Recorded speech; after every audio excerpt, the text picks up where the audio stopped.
Vamos a ver agora é todo reprodução, não tem originais. Nada aqui é original, nem sequer as rochas que estão aqui atrás. As rochas estão na reprodução das rochas que vocês verão também lá em Jerusalém, no muro. O mesmo tipo de construção do muro que nos lembra, o muro nos lembra justamente aquele templo que estuvo lá em Jerusalém na época de Jesus, que nós conhecemos ele com o nome do segundo templo. Agora, é importante entender porque eu, pela manhã, falei para vocês, a destruição do templo é o momento do nascimento do judaísmo. Por quê? E do cristianismo também. Por quê? Porque a destruição foi algo tão traumático. Você tem que pensar, por exemplo, se você acredita em Deus, e de repente chega Roma, o povo dos gentios, nem sequer dos gentios, dos pagãos, não? E eles que acreditam em Zeus, que acreditam nos outros deuses, eles estragam o templo. O que é o que você sente dentro de você como crente naquele momento? Tem duas possibilidades. Uma de ser, Deus abandonou, Deus foi embora, Deus ele perdeu frente ao Deus dos romanos. A outra possibilidade é justamente pensar, se Deus permitiu a destruição do templo, tem que ser por algo. Qual é a razão que ele permitiu estragar o templo? Porque ele, Deus, ele pode fazer tudo. Se ele queria parar os romanos naquele momento, podia parar. Se ele queria mandar uma legião de anjos para evitar a destruição do templo, ele podia fazer isso. Mas Deus permitiu a destruição do templo. Por quê? Aquela pergunta foi uma pergunta bem difícil que tiveram que fazer os primeiros judeus cristãos depois da destruição do templo. Agora, Jesus havia preparado já os crentes, as pessoas que moraram com ele no ministério para esta. Quando ele falou, donde quiera que você vai ter dois, eu vou estar com vocês. Vocês poderão orar.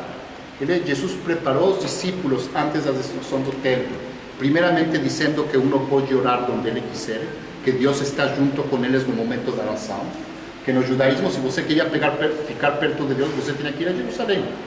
Você não podia desligar o culto a Deus do Jerusalém. Mas no momento que estragou Jerusalém, o que fazer? Já os discípulos de Jesus estavam prontos para aquele momento. Mas também dentro do judaísmo, aqueles grupos que muitos de vocês escutaram falar, os essênios, os fariseus, os seduceus, os celotas, os sicários, todos eles, os batistas, os terapeutas e muitos outros grupos que moravam na terra de Jesus naquela época, não conseguiram compreender a destruição do templo e desapareceram. Quando você não compreende que você é parte de um programa na história e que o projeto vai muito mais allá do que você pode compreender, você não pode morar mais allá da morte. Aqueles grupos desapareceram junto com a destruição do templo. Mas tanto nos judeus rabínicos, podemos dizer assim, como nos cristãos, eles sabiam de que Deus estragou o templo por uma causa essencial que é a providência. A palavra providência é que Deus ele atua na história. Não dá para saber o que ele faz e por quê. Não dá para saber por quê, mas ele sabe por quê. Aquele que acredita, ele sabe que Deus faz o que tem que fazer. Então, o que aconteceu de fato naquele momento é bem importante.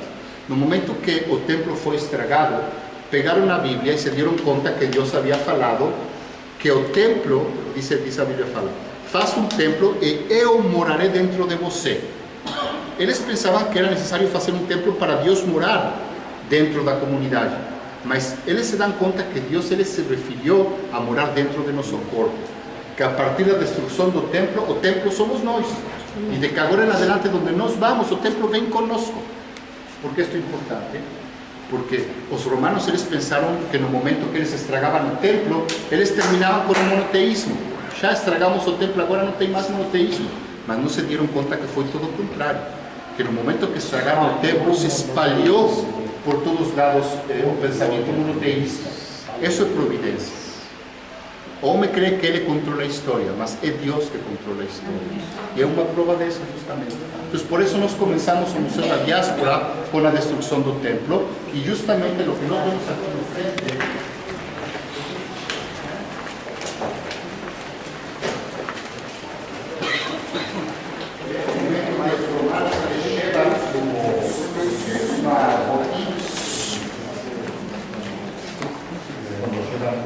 as coisas do despojo aqui levam o despojo.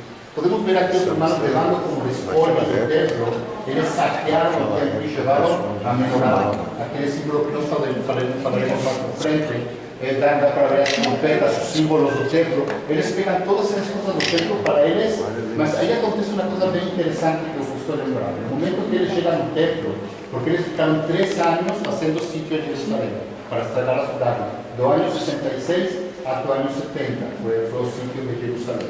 Tá? Mas no momento que eles chegaram no templo, eles pensaram que lá dentro do templo eles iam encontrar muito ouro, muitas coisas. A surpresa que se dieron los soldados es que o Santo dos Santos estaba vacío. Eles não podiam compreender como era possível que um templo tão maravilhoso dentro não subiera nada. Pues que llevaron? Que eles podiam levar? Llevaron a menorá, llevaron algumas coisas que eles tinham por lá, mas, repito novamente, aquele momento realmente a menorá não foi apagada, ao contrário, aquela menorá que eles levaram com eles alumbrou a toda a Europa, a toda a Roma e depois permitiu a chegada também das comunidades cristãs. Vamos para o resto.